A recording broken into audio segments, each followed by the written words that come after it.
ప్రియమైన మిత్రులారా, నా తోటి భారత పౌరులారా, మీకందరికీ హృదయపూర్వక నమస్కారం.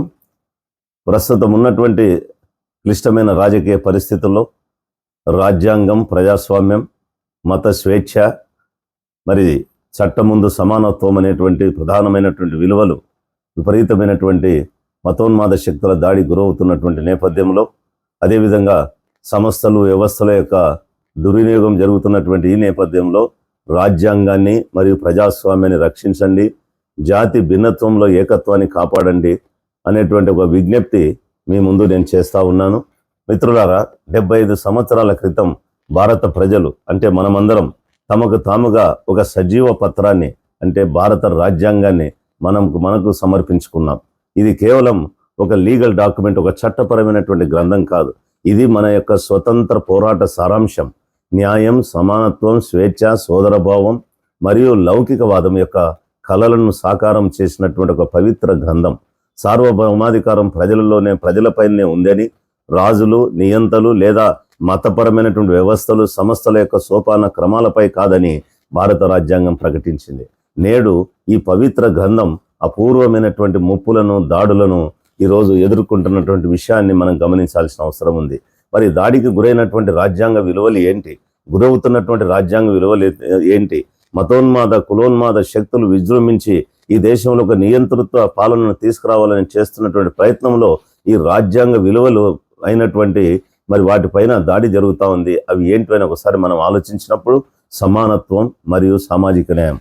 మిత్రులారా, భారత రాజ్యాంగం అంటరానితనము మరియు కుల వివక్షతను ఏ రూపంలోనైనా నిషేధించింది. అయినప్పటికీ పుట్టుకతోనే మరి కులాలను, వర్ణాలను సూచిస్తూ అసమానతలను నిర్ణయించి అసమానతలను సూచించేటువంటి మనుస్మృతి తరహా ఆలోచనను మరి ఈ యొక్క సమాజంలో పునరుద్ధరించే ప్రయత్నాలు జరుగుతున్నట్లుగా మనం చూస్తూ ఉన్నాం. మన రాజ్యాంగ స్ఫూర్తికి విరుద్ధంగా, అంతేకాకుండా దళితులు, బలహీన వర్గాల వారు, మహిళలు, వెనుకబడిన వర్గాల వారు మరియు అణగారినటువంటి గిరిజనులు, అణగారిన వర్గాల వారి పట్ల హింస మరియు వివక్షత రోజు రోజుకు మరి పెరిగిపోతూ ఉండడం కూడా మనం గమనిస్తూ ఉన్నాం. అంతేకాకుండా మరొక ప్రధానమైనటువంటి రాజ్యాంగ లక్ష్యమైనటువంటి లౌకికవాదం. మన దేశం భిన్నత్వంలో ఏకత్వం పైన నిర్మించబడింది. కానీ మరి అది కాకుండా ప్రతి ఒక్కరికి మత స్వేచ్ఛ ఇవ్వబడింది.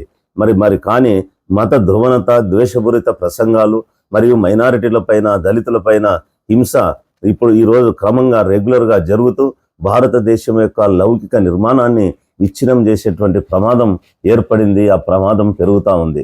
అంతేకాకుండా సమాఖ్యవాదం, ఫెడరలిజం ఈరోజు కేంద్రము, రాష్ట్రాలకు, కేంద్ర ప్రభుత్వానికి అధికారాలను వాటిని విభజిస్తూ ఎవరి పరిధిలో వారు పనిచేయాలని రాజ్యాంగం చెప్తా ఉంటే, మరి ప్రస్తుత కాల పరిస్థితుల్లో మరి కేంద్ర ప్రభుత్వం గవర్నర్ల యొక్క ఆ హోదాను, గవర్నర్ ఆఫీస్ని, ఆ కార్యాలయాన్ని దుర్వినియోగం చేస్తూ మరి ఈరోజు రాష్ట్రాలపైన పెత్తనం చేసేటువంటి ప్రయత్నం చేస్తూ ఉన్నారు.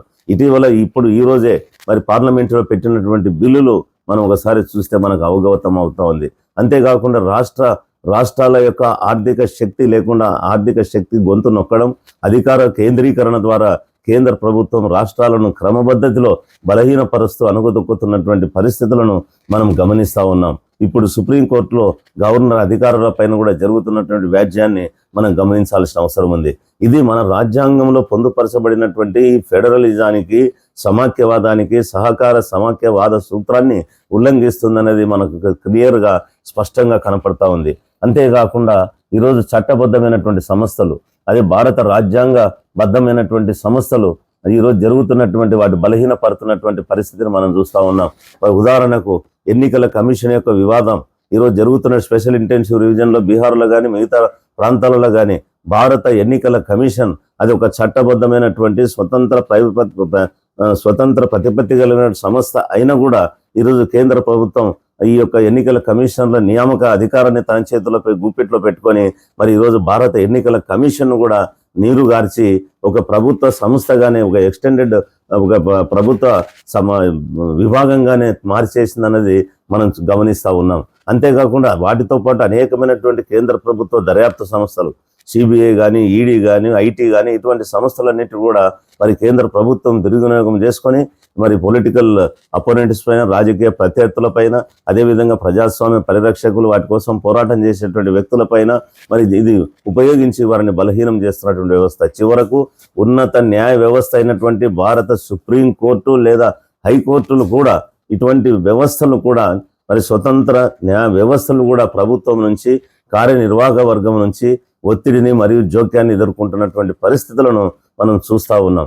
ఈ సంస్థలు ఒకవేళ మిత్రులారా స్వాతంత్రం కోల్పోతే ప్రజలు ప్రజాస్వామ్యం పైన విశ్వాసం కోల్పోతారు. మరియు చివరికి రాజ్యాంగ ప్రజాస్వామ్య గణతంత్ర భవనం మనం కష్టపడి కట్టుకున్నటువంటి ఈ భవనం కూలిపోతుందన్నటువంటి భయాందోళనలు ఈరోజు దేశవ్యాప్తంగా ప్రజల్లో నెలకొన్నటువంటి విషయాన్ని మనం గమనించాలి. అంతేకాకుండా భాషలు, సంస్కృతి, భారతదేశం విభిన్న సంస్కృతులు, భాషలకు, అదేవిధంగా విభిన్నమైనటువంటి సాంప్రదాయాలకు ఒక నిలయం. అయితే ఈరోజు హిందీని ఒక క్రమ పద్ధతిలో హిందీని విధించడం, మన పైన మోపడం ద్వారా, హిందీ భాషను రుద్దడం ద్వారా ఈ సాంస్కృతిక బహుత్వ వాగ్దానానికి విరుద్ధంగా ఈరోజు పనిచేస్తున్నటువంటి విషయాన్ని మనం కేంద్ర ప్రభుత్వం మనం గమనించాలి. మరి అంతేకాకుండా చట్టాల పేర్లు మార్చడం, మరి అదేవిధంగా హిందీ భాషని మనం కంపల్సరీగా సబ్జెక్ట్గా పెట్టడం, ఇవన్నీ కూడా భారతదేశం నిజంగా ఒక భాష లేదా ఒక సంస్కృతికి సంబంధించినటువంటి నిలయం కాదు. ఇది అనేక భాషలు, సంస్కృతుల యొక్క సమాఖ్య అన్నది ఈరోజు మరిచిపోతున్నటువంటి పరిస్థితి మనం గమనిస్తూ ఉన్నాం. మరి ఇటువంటి పరిస్థితుల్లో మన రాజ్యాంగాన్ని, మన ప్రజాస్వామ్యాన్ని రక్షించడం మనకి ఎంత ముఖ్యం అన్నది మనం ఆలోచించాలా. ఈరోజు రాజ్యాంగ నిరంకుశత్వానికి వ్యతిరేకంగా భారత రాజ్యాంగము ఒక రక్షణ కవచం. అది లేకుండా మరి స్వేచ్ఛ అనేది మనకు ఉండదు. ప్రజాస్వామ్యం ఒక ప్రహసనం అయిపోతుంది. మరియు బలహీన వర్గాల హక్కులను బలవంతులు తొక్కేస్తారు. మన స్వాతంత్ర సమరయోధులు, ప్రతి భారతీయుడు, అతడు హిందువైనా, ముస్లిమైనా, క్రైస్తవుడైనా, దళితుడైనా, ఆదివాసి అయినా, స్త్రీ అయినా లేదా పురుషుడైనా గౌరవంగా జీవించగలిగినటువంటి గణతంత్ర ప్రజాస్వామిక వ్యవస్థను ఈ రాజ్యాంగం ద్వారా మనకు ఇవ్వడం జరిగింది. దాన్ని ఊహించారు, దానికోసం వాళ్ళు కలలు కన్నారు.